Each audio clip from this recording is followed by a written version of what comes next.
topics and opinions expressed in the following show are solely those of the hosts and their guests and not those of W4CY Radio, its employees, or affiliates. We make no recommendations or endorsements for radio show programs, services, or products mentioned on air or on our web. No liability, explicit or implied, shall be extended to W4CY Radio or its employees or affiliates. Any questions or comments should be directed to those show hosts. Thank you for choosing W4CY Radio. Welcome to the Ask the Expert show on W4CY Radio and Talk4 TV, where we bring you educational information from top local experts in the fields of legal, health, financial, and home improvement. Now sit back and listen to experts in family law, association law, hearing loss, business brokers, home care, along with many other topics. Now here are your hosts, Steve-O and Sophia. Hey, good afternoon, Chicago. Welcome to another Ask the Experts. I say Chicago, but we really modulate throughout the state of Illinois. And we want to thank you for tuning in today. Gosh, I've got a great show for you today. It's a show that it's what Ask the Experts is all about. That we can bring one of the top lawyers in the state of Illinois, and at no cost to you, you are going to get a real lesson if you've got a bankruptcy problem or maybe you've got a IRS problem. You want to make sure that you watch or listen to today's show, or you might have a friend or a family member who might be going through bankruptcy or might have a problem with the IRS. You want them to watch or listen to today's show. We have one of the finest attorneys in the state of Illinois. Let's welcome Kevin Benjamin. Good afternoon, Kevin. Good afternoon. How you doing? Well, I got to tell you, gosh, you were like an old hat at this.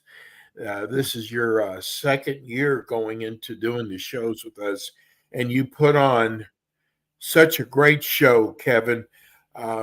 We're getting so many letters from people who are finding our show for the first time.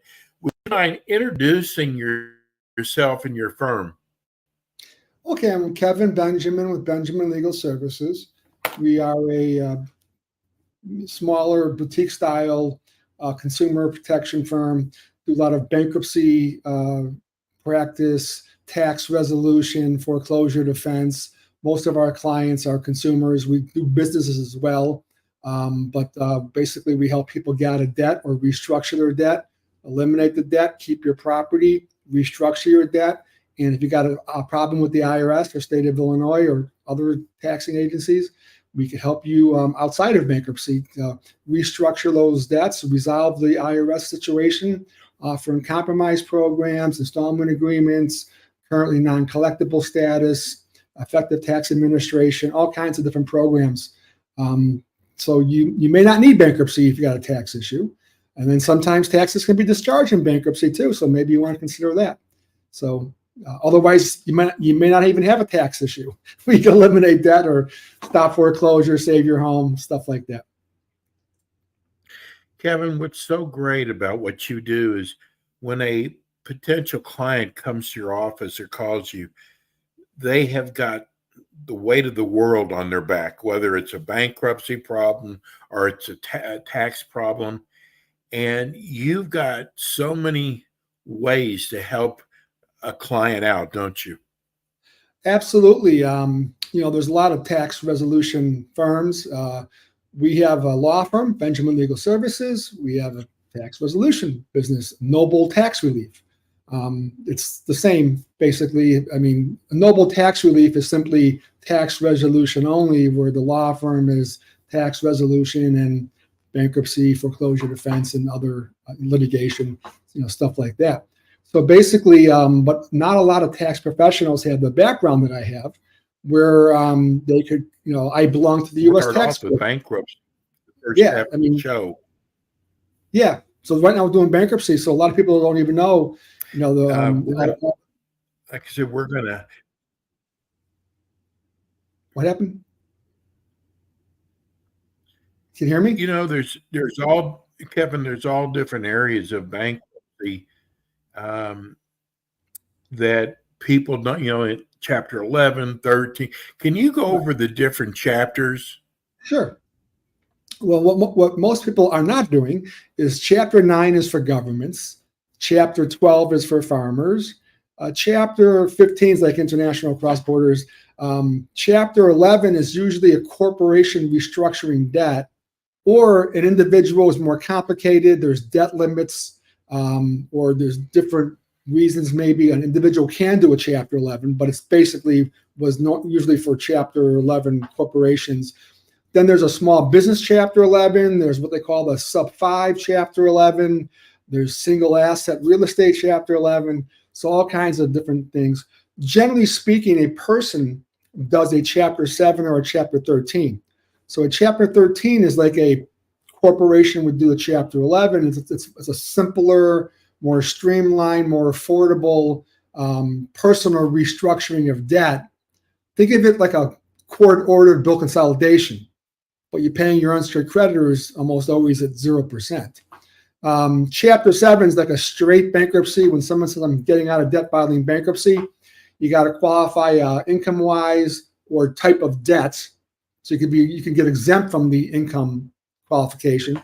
Then you can only do it once every 8 years. And then you want to make sure you're not going to lose any property, because bankruptcy is federal law, but there's state exemptions. So that's why you have a lawyer to make sure you're not losing anything that you don't want to lose. I have a couple cases going on right now that we filed Chapter 7, and they're probably not going to lose anything, but there was a small amount of non-exempt assets that I don't think the trustee would even try anything. If they did, we probably could stop it. But when you compare maybe $5,000 or $6,000 to over $100,000 of what you're getting discharged, sometimes you want to just go for it anyway. So we don't have anybody lose anything unless they really want to, or they know there could be a couple pennies just to get rid of all the debt and avoid the Chapter 13. But basically our job is to go over what are your options, the pros and cons of each. What does it cost you? Help you make an informed decision. What are the risks? What are the rewards? And that's what we do. We reach out throughout the state of Illinois now, Kevin. So if someone is far away, you can still handle their case, can't you? Yeah, most people just call it Illinois. You don't say the S, just so you know. Illinois, not Illinois. Yeah, we can handle it. I'm licensed for bankruptcy in different states and federal jurisdictions. It's federal law. I've done cases in many jurisdictions. We're not, marketing in a bunch of jurisdictions to try to do it, but I have. Otherwise, I could refer someone out. For income tax or IRS resolution, it could be anywhere.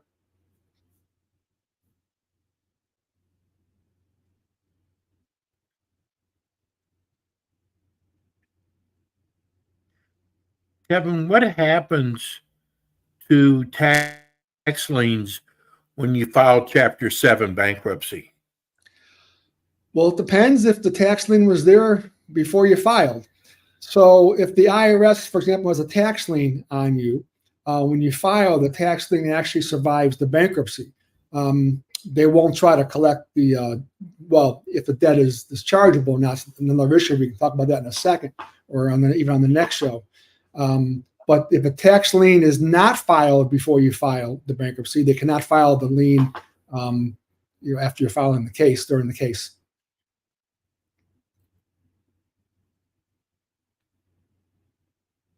So there's liens, there's garnishments, there's all kinds of different ways. There's lawsuits, people want to stop when you're filing bankruptcy. They're getting sued for different things. Foreclosure, stops foreclosure, depending on what kind of case you file, for example.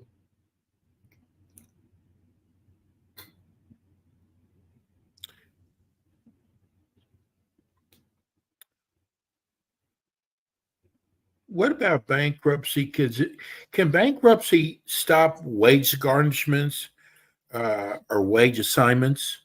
Yeah. Well, a wage assignment is usually someone does a voluntary wage assignment. They could actually stop that without filing bankruptcy, just revoke it. But a wage garnishment is different than a wage assignment, because a wage assignment, you're just giving someone the right to do it. A wage garnishment is after a court order. So you've got a judgment of a monetary amount of money. That's, the creditor has the judgment, and now they're garnishing your wages, or they're attacking your bank account, trying to leave you that, or they do what's called a citation to discover assets to try to find where your assets are. So yes, though, a Chapter 7 or 13 bankruptcy would stop a wage garnishment. As a matter of fact, if you're being garnished, not only will it stop, you may be able to get maybe up to 90 days worth of garnishments money back. Depends on how much they took, because it's federal law, but state exemptions. So if you could exempt it's called a preferential transfer, basically, to the creditor. So if we could exempt the preferential transfer, or exempt up to what we could exempt, you declare it as an asset in the bankruptcy as a preferential transfer, you can get that money back from the creditor as well. Now, will bankruptcy stop all court proceedings? Not well. If you're being sued for money, I mean, most people are they're being sued for money, collection or deficiency. So the answer would be yes. But like, for example, criminal proceedings, divorce proceedings, those non-monetary type of lawsuits, no. There's an automatic stay. Those are exceptions to automatic stay. But generally speaking, when someone's calling me, they're getting sued, it's usually for money, credit card, payday loan, lender, maybe a secured auto loan deficiency or mortgage deficiency, something like that. So it's usually a monetary amount of the lawsuit, which is why they're calling, so they don't get garnished. And yes, it'll stop it. So the automatic stay would stop those proceedings, would stay it. It would stay those proceedings in their track, pending the outcome of the bankruptcy, whether you're doing a 7 or a 13. If you're doing a 13, you got to finish the case. Otherwise, the lawsuit would get reinstated. And if you're doing a Chapter 7, it's discharged unless there's an exception to discharge, like some debts for money, for example, like, debts incurred by fraud or, child support, alimony. There's certain debts that are by statute not dischargeable. But people got to understand, property settlements in a divorce can be discharged. It's only the part of a property settlement that's subject to child support or alimony. So a lot of people don't, even divorce lawyers, they start saying, you can't discharge this. If their legal fee was part of child support or alimony, true. But oftentimes it's not. So you could discharge that as well. And property settlement agreements can be discharged to an extent as well. What about, can bankruptcy stop the IRS levies? Yeah. Any levy. If you're being levied, you file bankruptcy and they'll stop. Oh, that's interesting. Yeah. Well, of course, you want to file Chapter 7 if you don't qualify for it, or if you got an asset that's more than what the levy is, and you would lose it. But you would file Chapter 13 or Chapter 11. But yes, but most people don't even have anything, and it would stop at the IRS levy. Yes. And it would stop the IRS garnishments too? Yeah. Okay. It's amazing. We got a lot of questions from listeners wanting to know, if you're a couple and the husband files bankruptcy, does it affect your wife also? No. So if you're a couple and the wife files, so the wife is the debtor, okay, person filing, and the husband in that example is what's called a non-filing spouse. So filing bankruptcy, it's kind of like filing tax returns. You must state whether you're married or single, and are you filing jointly or individually. So if you're doing tax returns, you could be, married filing individually, married filing jointly. In bankruptcy, same thing, married filing just for myself. So then only the discharge order is granted towards the person filing, not the non-filing spouse. However, when you consider qualifications for Chapter 7, or how much you're paying in a 13, or the ability to pay in a Chapter 13 restructuring, it's household income, but also household. Let's say you count your non-filing spouse's income, but they may have their own debts also, so you count their expenses too, in a Chapter 13. But no, they don't be affected, but they don't get the benefit of it either. Now, if your non-filing spouse is a joint creditor, and you're filing, for example, like a Chapter 13, there's a co-debtor stay if you're paying that back, but that's a different animal. But the general answer is you do not have to file jointly at all. I used to hear that people would say maybe they had $20,000 in bills.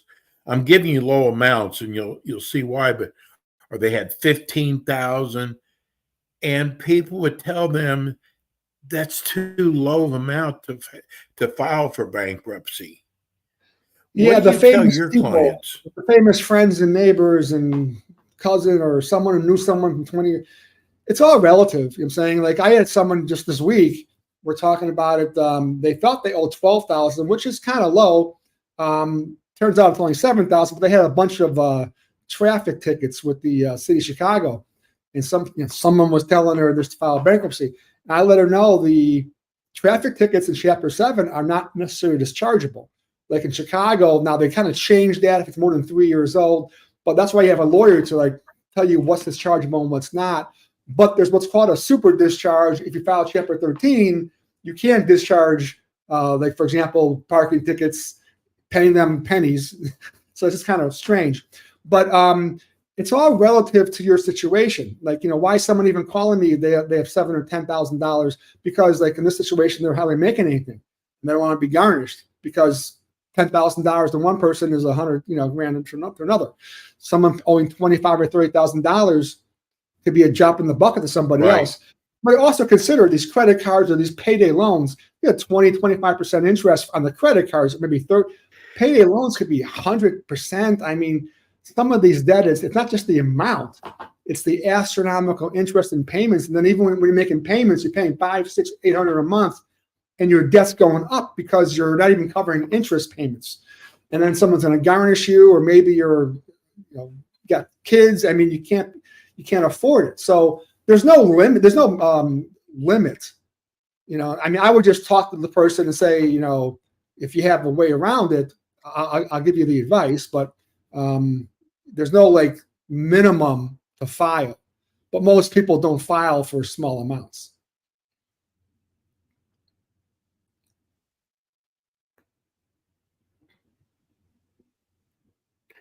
How far, when you do bankruptcy, how long do you have to? Years or 8 years before you can go in? Okay, so if you file a bankruptcy, Chapter 7, get out of debt, you could get out of you can get a discharge every 8 years. However, you can file a Chapter 13 after Chapter 7, known as a Chapter 20, but there's no such thing as Chapter 20. But there's different reasons for Chapter 13. For example, if you're in foreclosure and they're going to sell your house, whatever, we can stop that.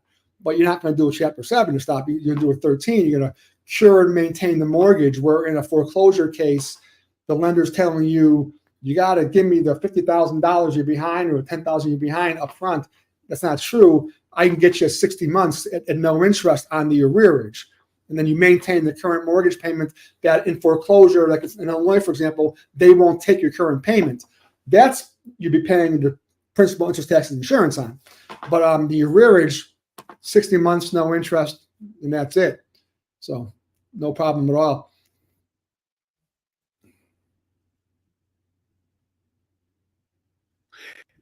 Kevin, tell people how they can reach you. Well, Benjamin Legal Services, it's benjaminlaw.com. The phone number is 312-853-3100, 312-853-3100.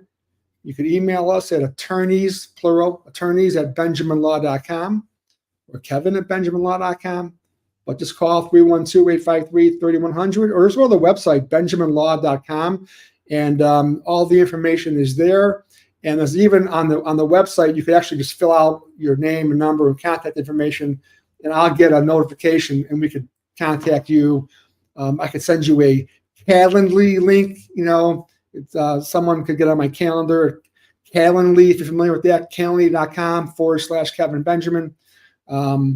But that's on the website too. So you just go on the website, all the information is there, benjaminlaw.com.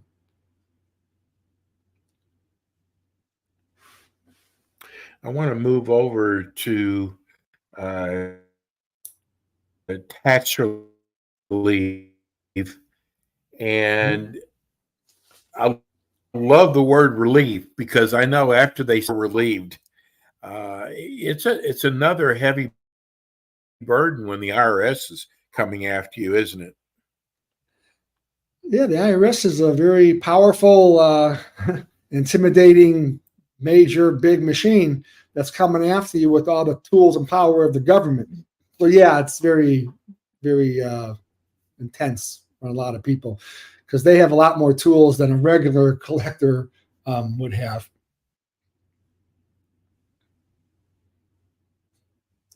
But even if you owe taxes, you may want to consider bankruptcy. We can analyze it for that, or you can pay it back in a restructuring. To scare anybody, but we read where.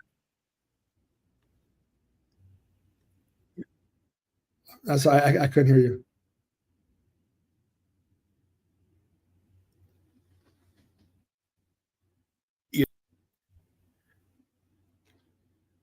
Looks like we lost Steve. I think we're having some technical difficulties. Oh, you're back. There you are.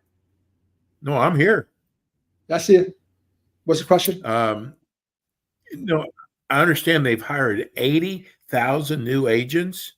Yeah, they had $80 billion from Congress, which was reduced to about $60 billion over several years to come after people, enforcement. But some of it also is hiring new agents, new phone people, hopefully software technology.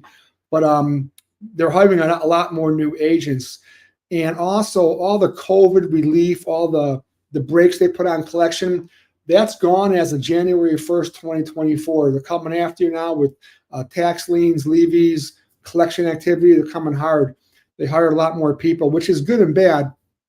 Because there's a lot of hold time when you call the IRS.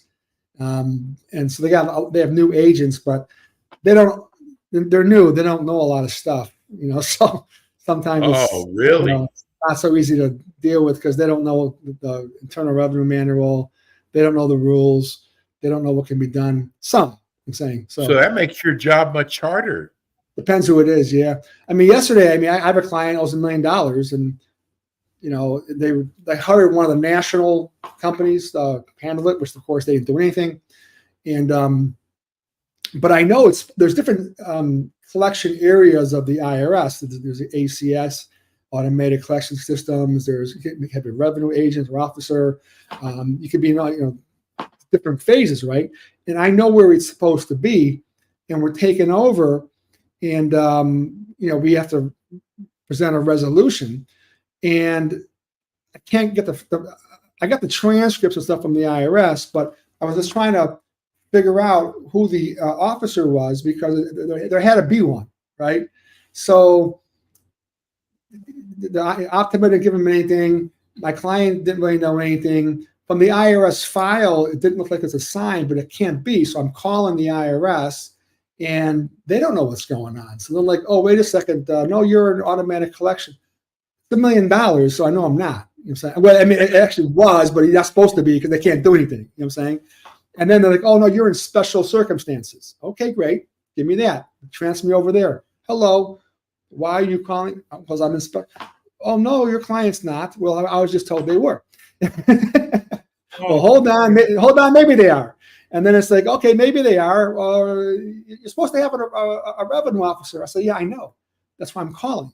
Who is it? Hey, you were never assigned. Yeah, I know. So they're getting it straight now. So like within 2 weeks, we'll have somebody. It kind of worked out because they had to file the last returns. They have a lot of tax liens on it, but they the IRS, they have the liens and stuff, but they weren't doing any levies because it was just sitting there. You know what I'm saying? But sitting there isn't going to resolve my client's problem, especially if the interest keeps, accruing. However, they were getting the tax returns filed and they were getting some documents to me. We're getting straightened out. So now it's good because now I'm actually ready to submit the offer. I'm just waiting on them now to tell me so it goes to the right place so we can start getting this done. Whereas before, if my client wasn't really ready and they're levying, because they have cash in the bank, that could have been an issue. So it kind of worked out, but the IRS doesn't always know what's going on. They have a lot of files, a lot of people. With the IRS, I just want people to know that if you hire Kevin, first thing is if you try to handle this yourself, Kevin, how long are they going to be on the phone just trying to get somebody on the phone? Well, that's interesting. Even if there's no special, because you're a lawyer. Sometimes we know certain times to call are better, or someone in the West Coast is calling the East Coast. Now, there's all kinds of tricks some of us have just because, we don't want to be on hold forever. Otherwise, they put you on hold forever, and then they hang up on you, which is called a courtesy disconnect, which no one can ever figure out how that's being courtesy by making me wait for 2 hours and 12 minutes and hanging up on me. So, so that's not always good. So yeah, just the whole time alone and trying to deal with the IRS is not easy. But if you're in with a revenue agent or officer, you have their phone number at least. If you're in automatic collections, the automatic collection systems, ACS, you're just calling a queue, and someone's calling. You don't know who's going to answer the phone. It could be someone else they're doing, someone doesn't know what they're doing, and then sometimes they do a not courteous disconnect. They just hang up and they pretend like it was disconnected because they don't want to answer your question or they can't. Wow! And so they just hang up. Then you're calling back. Now, when you're in ACS, that runaround, if you're doing it yourself, you don't know if what they're telling you is actually the correct facts. They don't always know what's going on. There could be a newer person. They don't know all the rules or exceptions. And sometimes even someone like myself will call and be talking on the ACS. And, maybe I don't hang up on them, but maybe I just say, thank you for not, goodbye, call again and get someone else we're talking about. It's just a lot easier than just to deal with it the other way. So it's not fun, but again, it's like, you handle it yourself, of course. I had someone call me the other day and of course you could be your own lawyer too, your own plumber, your own doctor, you know what I'm saying? But it's like, you don't know what you don't know. I have a couple of people who were calling me the last few months and they did their own installment agreement. And I'm looking at it, I'm like, well, why'd you do this? You should have been doing an offer. Well, I just did it myself. Okay. Why didn't you do an offer? Oh, I didn't know I could. I just talked to the IRS and they told me this website, they didn't give me that option. Oh, they didn't give you the option to try to settle it. Of course not. They're not looking out for you. They're saying and by the way, there's an installment agreement full pay. There's an installment agreement partial pay. Guess what's one these people are getting, full pay. So, you don't know. But, let's back up, Kevin. Yeah. But even before then, you might end up giving them information that you should not have given them. Oh, yeah. You don't know what you're saying. Okay. And exactly. Sometimes the information you're giving them is actually not the correct information because the person doesn't know what they're really asking and what they really mean. So it's all. I had someone. Oh, I don't own any property. And it could be this. But then I'm getting to the case. I'm like, what are you talking about? You can't just give away your $500,000 property to your kids for $1 a year lease, because someone told you that's how you do it. Because okay, you don't own it, but you do for as far as purposes for the IRS. They're not giving you an offer in compromise when you just gave it away. So you can't do that. I have people not counting. They're helping out. See, it's really an exercise in cash flows, right? There's no magic, all this crap on these national companies. You call them, everyone's offering compromise. Yeah, maybe, okay. but not everyone qualifies for an offer in compromise. It's not like some constitutional right to settle your debts for pennies on the dollar. And there's no magic negotiator. Oh, I'm going to, these national companies, we just settle for pennies. No, that's not how you do it. It's an exercise in cash flow. The IRS will settle your debt. Someone calls me, they're $500,000. They're making, how am I going to? You're not, because they're not going to, you can never pay it. But that's why they'll settle it. Through an offer in compromise. It's an exercise in cash flows. What is the reasonable collection number the IRS can get, right? And that's the number they will accept. So let's say whatever its income expenses. Now, of course, part of the negotiation is what are the expenses and what are the assets and how you evaluating the assets and is this asset really exempt? So that's part of the negotiation. Okay, so it's not a magic negotiation where I'm offering you this. You give me. It's you're playing with the reasonable collection number, right? By doing that, right, and knowing what the rules are and things of that nature. So let's say it's $20,000, okay, and you owe $200,000. They should take 10%. You owe $2 million. That's a 1%. It's still it's 20 grand either way. So if somebody is, I settle for a penny on the dollar. Well, you settle for $20,000 because that's what the IRS is in my example is owed. They owe $2 million, so it's a penny. They owe $200,000 is 10%. They owed $100,000, it's 20%. I mean, so it's just a number, not the percentage. Everyone's so hard up on the percentage because they're being besieged on the radio and TV with these settle for pennies on the dollar. I owe $20,000. I can get pennies on the dollar. Not if your number is 20,000. If your number is 10,000, you owe 20. You get 50. Well, someone else got 2 cents because they didn't get 2 cents. They owed a lot more money than you do. It's the reasonable collection number that the IRS is going to, and then they will take it. That's why people they close their eyes and it gets really depressing. The IRS come after me, they're doing this and that. I can never pay this back. You're an offer in compromise person, or they have what's called a status of currently non-collectible.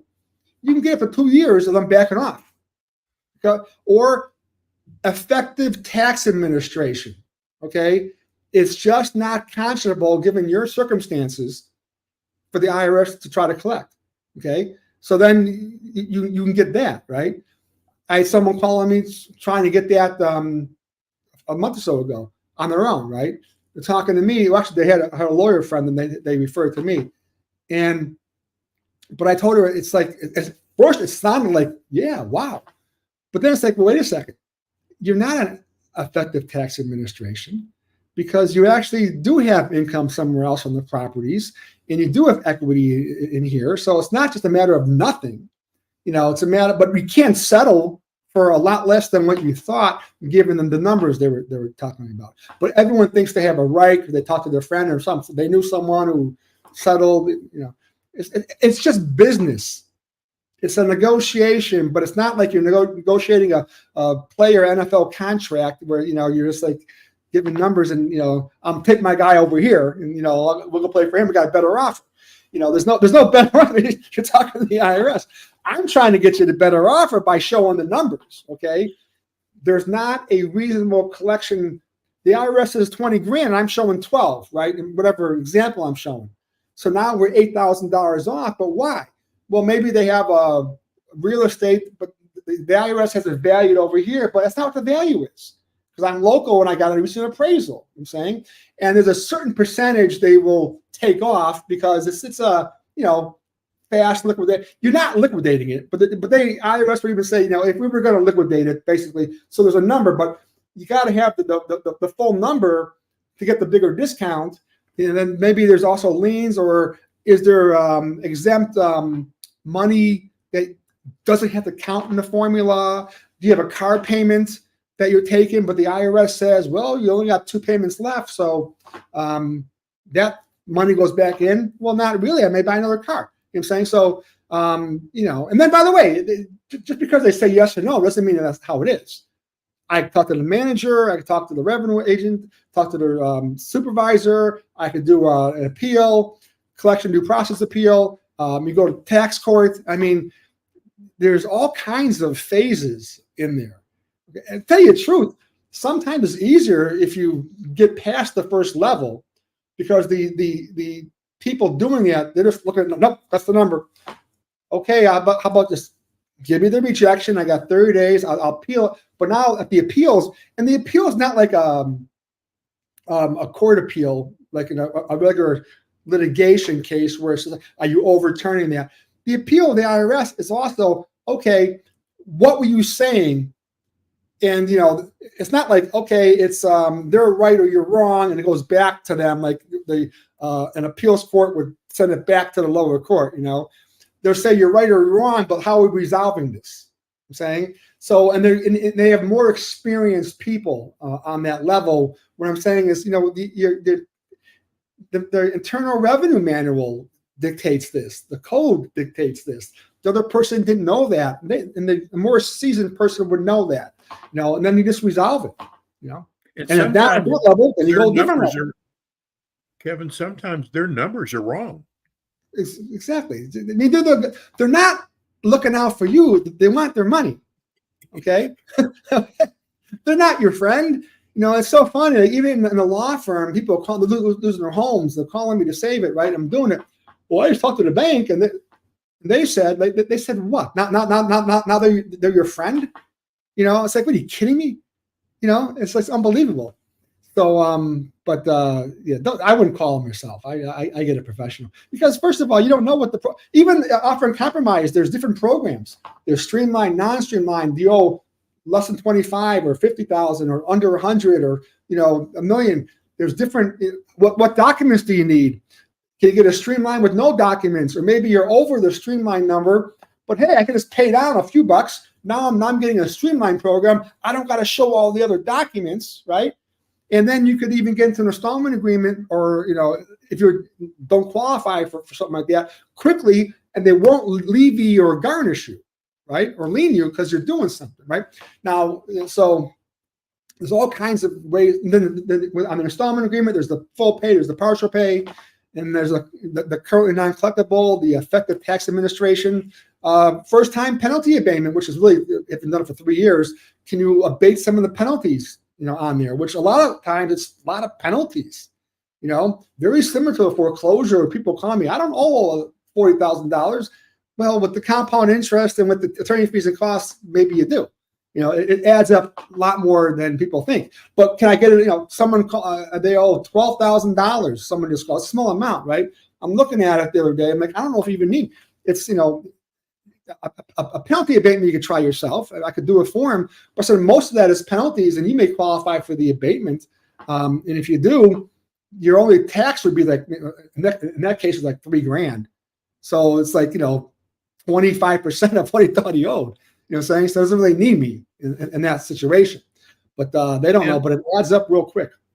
Kevin, once a client signs with you, I think one of the best things is they no longer have to talk to the IRS anymore. Yeah, exactly. And the IRS will be thanking you as well. They don't want, they want their money to talk, but honestly, they want to get it resolved, right? And, if you're talking to a professional, whether it's your CPA, enrolled agent, EA they're called, or an attorney, those are the 3 qualifications where someone can represent a third party in a tax negotiation, IRS resolution. They'd rather talk to me because I know what I'm talking about, right? Yes. I had someone just the other day, I'm talking to she's telling me this and this. She, again, another one who did it herself, right? Knows everything, went online, didn't need anybody. Next thing you know, I get involved. I talked to she had a revenue officer involved right away, but she had all the contact information. So boom, okay. Talk to the person. Well, Kevin, did your client tell you this, or that, or about this asset, or about how they dissipated that one? No, and that's not good. And that's why sometimes I don't even want to take it with someone else. I will if someone needs help, but they got to tell me things. Okay. I'd rather do it from scratch, because I want to know what's going on, because I have to make the arguments, right? But you can't withhold information from me. What happens with what? Kevin, what happens when the IRS puts a levy on you? Okay. Well, there's liens and there's levies, right? So a lien is really a security interest in your property. Can you very quickly? A lien? Well, a lien actually, what people don't know is that they don't have to, if they assess you taxes and send you a bill and they don't pay it, you don't pay it, there's actually a lien automatically on there. It's just not filed yet. They have a lien, okay? Then if they actually file in the county where you live or where the property is located, or sometimes it's the same one, then that's the notice of the tax lien.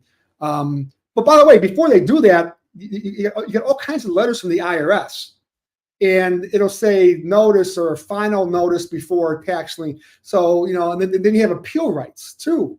So you got to give me these letters. So the liens can be automatic, which is different than the recorded one. A levy is where they're taking the asset, taking the money. A lien is a security. A levy is I'm attacking your bank account.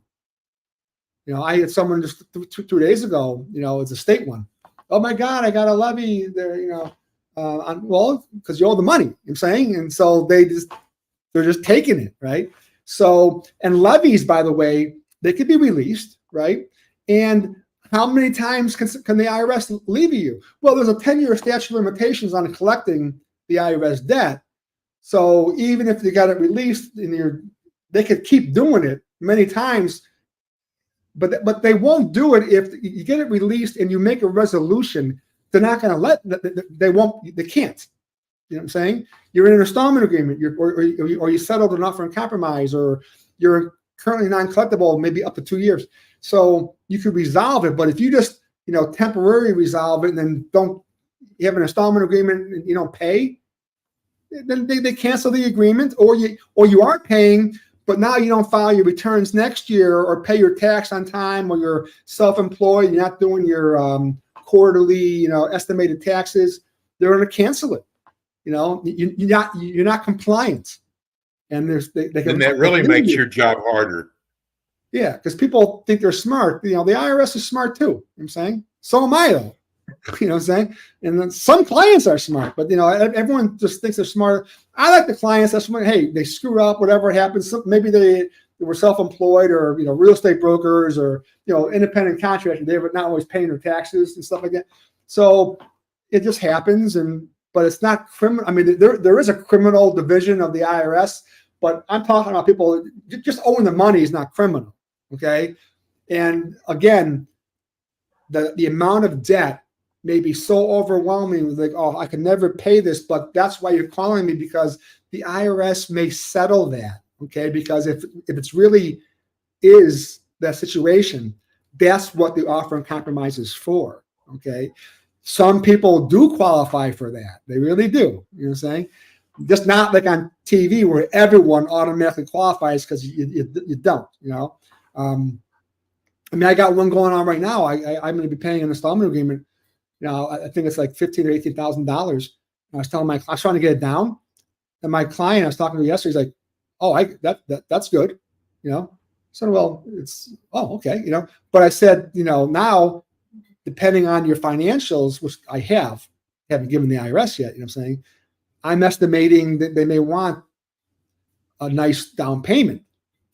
So now I got to work on that part before submitting, because when I submit, I got to know what I'm offering. If they say no, that I'm not shocked, because I didn't give them the upfront cash, because maybe they take it. So why am I offering the upfront cash? I'm saying, but when they come back and reject it and say, I want $50,000 upfront, and I was estimating, 165. Okay, that may be a good deal, because my client hasn't. I'm saying, so everyone's situation is different. So how you present the offer, and then as your attorney or tax professional who's negotiating with the IRS, I have to know my numbers, okay? I got to know, hey, this may be what they're really asking for, but you want to try this? No, that's not going to work. That's just crazy. Or, something, okay, there's some gray area here. We could try that, but I advise my client that they may come back and say this and that. So when it happens, no one's shocked. But now we're negotiating. But sometimes if you're making a fair offer, but not what maybe they would demand, you'd be surprised they may come back and accept it, or their counteroffer is less than I thought they were going to be. So it's a game, it's a chess game. But Kevin, you should play yourself. We only have a few minutes left. The main thing I always hope to get across on this show, and you always bring it up several times, is folks, don't try to do this yourself. Yeah. That's Kevin knows this business. Kevin, give everybody your phone number and your website address. Okay, 312-853-3100. That's 312-853-3100. BenjaminLaw.com or NobleTaxRelief.com, but BenjaminLaw.com will get you everything. You can just go to the website, you can fill out a form. I'll contact you if you want. Attorneys, plural, at BenjaminLaw.com if you want to email, but you're better off just going to the website, BenjaminLaw.com. Just put your name and number and email in there. We'll contact you and set up a free consultation, or the phone numbers are on the website too, and you can just call. Kevin, thank you so much. Kevin will be back with us again next month on the Ask the Expert show. Kevin, you always do such a great job. Take care, bro. Appreciate it. Thank you very much. Bye-bye. That's Kevin Benjamin, wonderful bankruptcy attorney. He also handles tax relief. That's it for us today. We'll be back again with you next week with more Ask the Experts. Thanks for tuning in today to the Ask the Expert show on W4CY Radio and Talk4 TV. Tune in next week and every week to hear more from our experts on personal injury, insurance, air condition repairs, estate planning, Medicare, and many other topics in the areas of legal, health, financial, and home improvement. See you next week.